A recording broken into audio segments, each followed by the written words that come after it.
Ma conviction, c'est qu'une entreprise doit être à l'écoute de son territoire, de ses parties prenantes, et que si elle ne répond pas à ses attentes, c'est une entreprise qui disparaîtra. Et dans ces attentes, il y a une attente de, ça a été dit plusieurs fois depuis le début de la soirée, de tisser du lien, de s'enrichir de nos différences plutôt que de s'opposer sur les différences. Et il y a aussi une attente très forte qui est autour de l'emploi, remettre à l'emploi des gens qui sont en situation difficile, qui ne l'ont pas, qui ont perdu confiance. Donc ce sont deux de nos grandes priorités dans la région. Être responsable socialement, c'est vraiment quelque chose qui compte pour vous. On a ce souci constant de répondre à ces attentes aujourd'hui. On est sur la diversité engagée, ça a été dit depuis 30 ans sur le handicap. On est sur les 4 autres domaines. J'ai parlé de la préférence religieuse par exemple, des respects des droits, des pratiques sexuelles notamment, l'homophobie et autres. Et puis bien sûr l'égalité homme-femme. Et l'égalité homme-femme, c'est quelque chose qui est dans notre entreprise viscérale. Je crois pouvoir dire qu'on est maintenant à égalité salariale. On a encore beaucoup d'efforts à faire. Par contre, dans les équipes de direction, on est encore un peu en retard.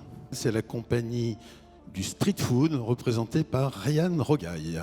Le but, c'était de créer, après l'émergence dans les années 60 des grandes enseignes de grande distribution avec des grands parkings de stationnement, on a voulu revenir à un modèle beaucoup plus proche du consommateur, beaucoup plus responsable, en proposant un nouveau service d'ultra proximité.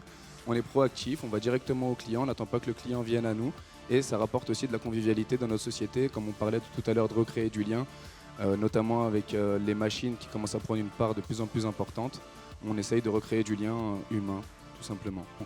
L'insertion, c'est notre priorité aujourd'hui. On a travaillé avec pas mal d'acteurs économiques comme le CREPI, qu'on tient à remercier aujourd'hui, le Club régional des entreprises partenaires de l'insertion, qui nous ont permis de rencontrer notre parrain sans qui tout ce projet n'aurait pas été possible, et qui nous ont permis de trouver des jeunes motivés qui ont envie d'avancer et qui ont envie de créer, d'être acteurs de leur propre vie et acteurs de leur destin, tout simplement. Et il faut être passionné par ce qu'on fait, en fait. Ouais. C'est le plus important. Passionné. Et il y a autre chose, c'est que vous aidez des gens.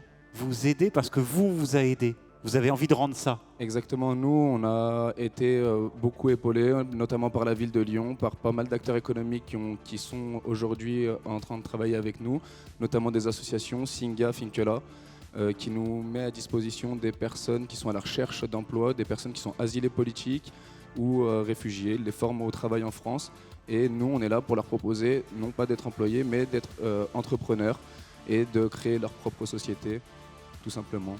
Bravo, bravo à la compagnie du street food. On va vous laisser recevoir des mains de Monsieur Longuet ce trophée et prendre une photo tous les trois au photocall qui se trouve à droite de la scène. Merci et à tout à l'heure.